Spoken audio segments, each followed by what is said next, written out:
What is going on, everybody? It's Jamie and welcome to the channel Thrift-Onfire. Today's going to be a what sold video, what sold for me recently on eBay and Poshmark. Before we get into the order pulls, I just want to talk about, my experience lately on eBay. Now, first off, let me just say that I love eBay, okay?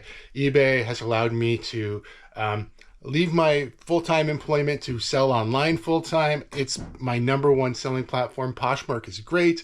Depop is great. Local Facebook marketplace sales can be really good as well, but eBay is definitely the bread and butter of my business. With that being said, it's so weird the way that it works sometimes. It seems like I was skating along for months and months and months with no problems, and then all at once, I don't know if you guys had the same thing. I got a whole bunch of issues, including, a negative feedback for basically for an item that I shipped that somebody was upset that the item was coming from Canada. And I don't think they got charged tariffs or anything like that on it, but they were mad about that. They called me dishonest. I don't know. I'll pop the feedback up right now. You can read my response.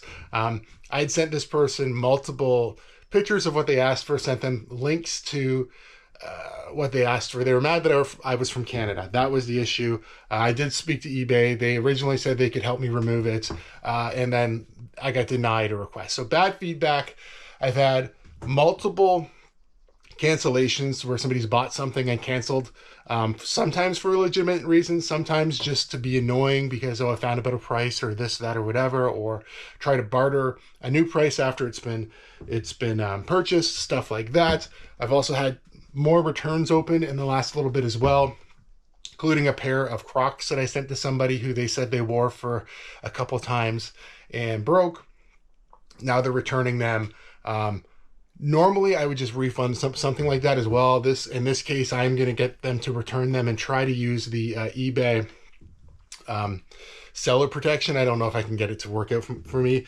That's one item. Another item was a golf club that I did sell. Somebody had bought it, liked it.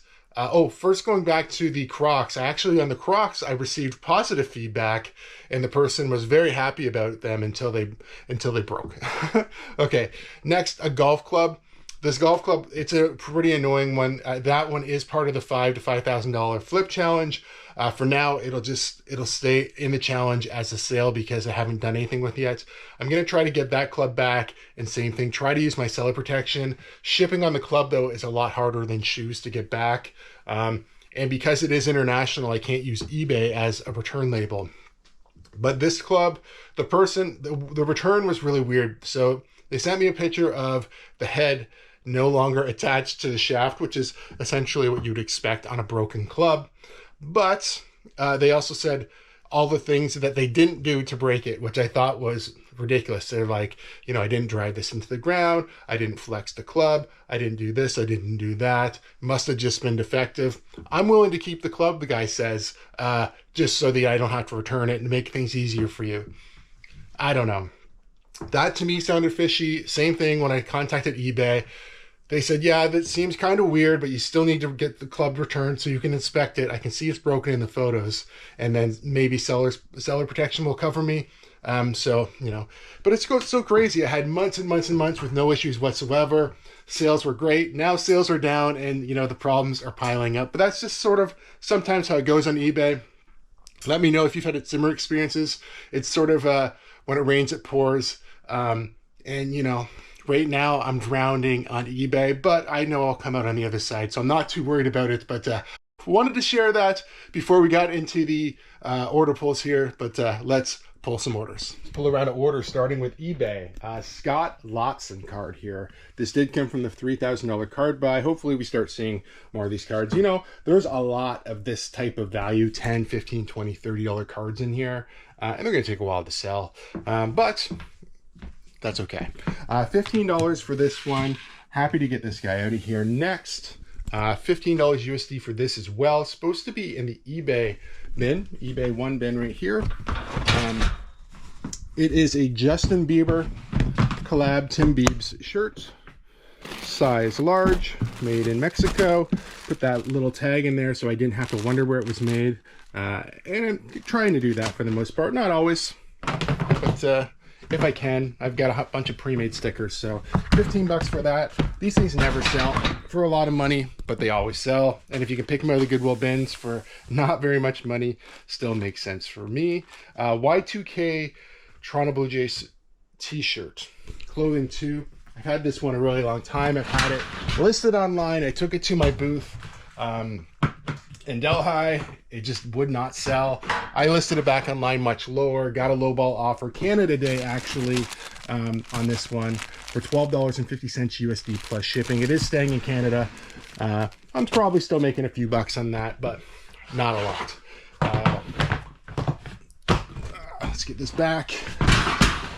It's funny how some shirts, I don't know, I think it's a cool shirt. If it fit me, you know, it's got the old J on it. I think it's a good shirt, just too small for me.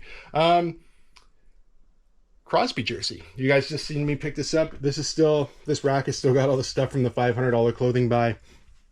This jersey right here wound up selling for the price I listed it for, which was $49.99 USD plus shipping. Sold pretty quickly. I'd say within about a day or two of me getting it up. Not bad at all. Quick sale. Love that for sure. Next, a CED disc. It's Jaws 2. This one, somewhere in here. Set this down. Take a peek. Yeah, very bottom one. This one, graphics are really nice, but still has some marker there. I didn't even try to get the marker off over here. Has some writing on it, but the actual graphic still looks really nice and clean. We got $19.99 on that one. Not bad. Happy about it. Plus shipping, of course. Still selling. I think all of these will sell over time. No question. Next, a hat. You can see I still have remnants of the $500 buy kicking around here. Same guy that we did the $500 buy, this hat came from him as well. And that's why they're not in the bin there. Just kept them separate on the shelf. This hat, really nice hat. 25th anniversary Jay's hat. $20 USD for that one. Now we're moving over to Poshmark.ca. Poshmark's slowing down a little bit, but I just started relisting on it. So, you know, still happy to be making sales because I'm not really giving it much love personally. So, you know, this is a logo athletics size medium crew neck, the Bears, right? Took an offer of, throw it up on screen, I think $30 Canadian. Had it listed a little higher. If I'm wrong, I'm sorry. Yeah, happy about that. Let's get this round of orders out of here. It is the very next day and we're gonna pull some more orders. Starting in the Waterloo here. I don't know which drawer exactly it's in. This one right here. This is the TI 85 Plus with the case. You guys see me pick this up in that big buy. You probably maybe even noticed when I showed you the sold comp of this one, it was this calculator in particular because it already had sold. I listed it and sold pretty much the same day. We will get it all packed up and shipped out. Let's go back to the Waterloo. We're going to pull two different cards. I'm going to take my little sheet with me here just so I can get the prices correct. First off, from the $4,000 card by Rick Vi here. This is a Maple Leaf Centennial 17 of 100. Upper Deck 2017. Okay, that's one of them. That guy right there, we got $21.99 USD. This guy, had to look him up. It's like William Eklund, I think. It's a patch auto. It is an Upper Deck SP game used authentic rookie. So it's got the little jersey patch there. This came from the $3,000 card buy. So the more current card buy. This one we got, I think, $34 USD on that one. Pretty happy with that. Let's grab our sheet back here. Green Lantern. Looks like number 244. See if you can find it. Should be. This is the one that has the loose comic books. This might take a minute. I don't remember what the cover looks like, but we do know it's Green Lantern 244, so that shouldn't be too hard. Not a lot of comics left here. This is all that's left from that large comic book buy from a couple of years ago now. maybe 2 summers ago. No, it's 50. Green Lantern, 195. I don't remember what this one looks like. That's part of the problem. Wrote it down yesterday. That's 175 Justice League. That's number 1. Maybe this one? Could it be this one? No, that says number 2. 244. It's got to be this one. Yeah, I don't know. I will double check and throw the comp up to make sure it's the right one. Not a ton for this one. $6.40 USD plus shipping, but still happy to see some of the comics moving again. I'm just going to toss it over on this table for now so we can put this back up. Maybe we'll grab it and put it just on the shipping table, but yeah, I just didn't want to bend it up or anything like that. Next, a baseball. Leon Durham. This one we got $45.95. You know, I'm running out of baseballs, which is good. Let's see if we can just...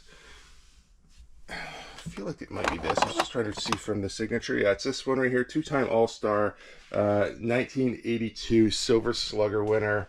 In 1982, he became the first Cub with 20 homers, 20 steals since 2011. And we'll have to dig out the certificate. It is down here at the bottom somewhere. I'll grab this after. It's a TriStar C of A, which you can just put the code in off of the sticker and print it off yourself, but I like to just send a copy of it anyway. $45.99. I actually did have another ball sell. I don't even remember which one it is. It was one of the higher end ones that are still here. Somebody offered me, first off, they gave me the old what's the lowest you would take. I just said, listen, offers, I'm accepting offers, make an offer. They did. I accepted it. And then within about 10 minutes, they did a cancellation request, said, hey, I found a better price on this ball. You know, if you want to beat this price, maybe I'll consider buying yours. I said, no. I said, I'll cancel this. I waited about 3 days, got back to them, said, hey, I'm going to cancel this by the end of the day. Waited to the end of the day and then canceled it. I did make them wait just because they were like playing games with me a little bit. I don't know what's the maximum amount of time you can make somebody wait for a refund. I definitely was going to refund them. They just annoyed me. So I decided to play the game a little bit, which is, you know, a little bit petty, but annoying when things like that happen. I was not in a rush to refund this guy after he lowballed me. I accepted the offer just to move it out, and then he wanted to play more games. So, you know, I just held on to his money a little bit longer. Next, a Shrek 2 card. Not card, but card pack here. We have a whole bunch of these still, so, you know, they're listed for about $15 USD. I accepted 12. I don't know if we're going to send this one out. This was another one that's in really good shape. I could sell it brand new in box. Typically, I dump these out and just put them loose in a package, and that's how I've been shipping them out. But, yeah, I'm not sure what I'm going to do with these cards here. I do have a ton. They're not cards, or sticker packs. I still have a ton more of these. Made in Italy on the box, which kind of helps. I don't remember what it says on the package as well. Yeah, I don't know. What about holding somebody's refund hostage? Have you ever done something like that? Like I said, I do think it's a little bit just because I was annoyed that I did that. But, you know, let me know in the comments if you've done things like that before. I typically don't. You know, somebody asks to return something legitimately or refund something, or I bought it by accident. I don't really care. But this guy definitely, you know, got on my nerves a little bit. And I'm like, I'm just going to, you know, it was a long weekend, I think. And I think this was over even 4th of July. So, you know, I was thinking I had some extra time to really do anything. So I just made the guy sweat it out a little bit, because it was one of those situations where it said, if you already shipped the item out, don't have to cancel. But, you know, I knew it was going to be a problem. I wasn't going to ship the item to him anyway. But, yeah, I typically am not like that. I don't even know why I did that, besides I was frustrated. But regardless, I decided to share that, you know, it's just a little bit of me being human. I'm sure we all have those moments. But anyway, let's get this stuff out of here. We're going to get caught up with one more round of orders. I had in here the Nike Sasquatch Club. I wound up listing it on eBay, and I dropped it off yesterday in London, Ontario. It was a Facebook Marketplace flip. I listed on eBay, cross-listed it to Marketplace. On Marketplace, I had it listed for $100 Canadian. Somebody offered me 80. I said, sure. And then there was some confusion on, I'm about an hour away from London, Ontario, but I'm like, oh, I'm actually going to Costco tomorrow. So we did a Costco run, dropped off a golf club, that Nike Sasquatch club, got got $80 Canadian, but that's cash, okay? I was trying to get 100, 80 seemed okay. I wound up giving him, there was like a tool as well for that club. I gave him the tool. As you can see, these ones are listed. I'm still working on listing these ones, but I thought I'd tell you that I did sell that club because I think that's a pretty quick and really decent flip, $80 Canadian. Let's go to Poshmark. Looks like we're going to Facebook Marketplace bin, which is down here behind the stool. Sold a Nike golf polo. I believe I picked this up on a 50% off Goodwill day. It's, could it be right on top? There is two. I need to make sure I've got the right one. I think it's this one. This one looks more black and that one's blue. This took an offer, $23 Canadian. So, not making a killing, but still, those Nike polos always sell. You can get them cheap enough. 50% off days, cheap enough. Yard sales are cheap enough, probably. Goodwill bins. You know, you wouldn't want to pay too much for these because they're not worth a ton. But next, a flag, okay? This is the LA Guns flag. Just showed you guys I picked these up in that last big haul. So if we can find that particular one. LA Guns. Where is it? Motley Crue, White Snake, Poison. Oh, it's right here. LA Guns. $29.99 USD plus shipping. Pretty good. That one sold fast. And I think maybe probably could have got a little bit more, but still happy with it. Need for Speed for the PlayStation 4. I think I picked this up in a garage sale video this year. I think it was along with these PlayStation games here. That was the same sale that I snapped a disc into two pieces. Not much for this. $9.99 USD plus shipping. Decent, but like I said, not a ton of money or anything like that, but still good sale. I wound up buying these ones sight unseen because I broke the disc. I wound up buying probably some mediocre games that I wouldn't have picked up, but still they will sell. Next, Ed Hardy t-shirts. This one's supposed to be, did I write it down? USA bin. This came out of the Goodwill bins. Wound up getting $36 USD. That was an offer. I had it listed a little higher than that. It's a cool shirt. It's got like some, look here on top. Got some like, it's pink. It's got some little studs on it. Surprising this one's even worth as much as it is. Because it's still getting $34 for that. I think that's pretty good, honestly. Sold a couple cards I have written down here on my other eBay store. We won't pull those. But I did sell a vintage 8mm camera, which I don't know where it is, to be honest. Is it in here? Is it down here? Maybe, oh, it's this one right here. Picked this up at an estate sale. It sold for $20. I'm gonna leave it right there. It sold for $22 USD. But just as I was on my way home, I was just when I'm filming this, it's Tuesday morning. Tuesdays I typically go have breakfast with my wife, do a whole bunch of things with her in the morning, and then I come back and work in the afternoon, and she goes to work, does the same thing. But between this morning when it sold and now, somebody's canceled the order. So I sold this, it was canceled. Unfortunately, I'm going to cancel and refund, you know, and just move on from that. But yeah, anyway, that's this round of orders. Let's get this out here. All right, let me know how your current eBay experience is going. You know, usually you know what to expect day in, day out, but I don't know. Is it just me? I feel like when something happens on eBay, it just causes a chain of negative things to happen. You know, it doesn't happen forever. I do think I'm probably already on the other side of most of it, except for, you know, the returns, like the golf club I'm still dealing with currently, and the Crocs I'm still dealing with currently because I haven't got them back yet. But yeah, I don't know. I just thought I would share that just to let you guys know that it's not always rainbows and sunshine over here. There is some gloom as well, and you know, it's worth sharing that along with all the positives that go along with selling online as well. If you guys do like videos like this one, please give it a big thumbs up. If you're not subscribed to the channel, please consider subscribing for more content. We'll see you guys soon.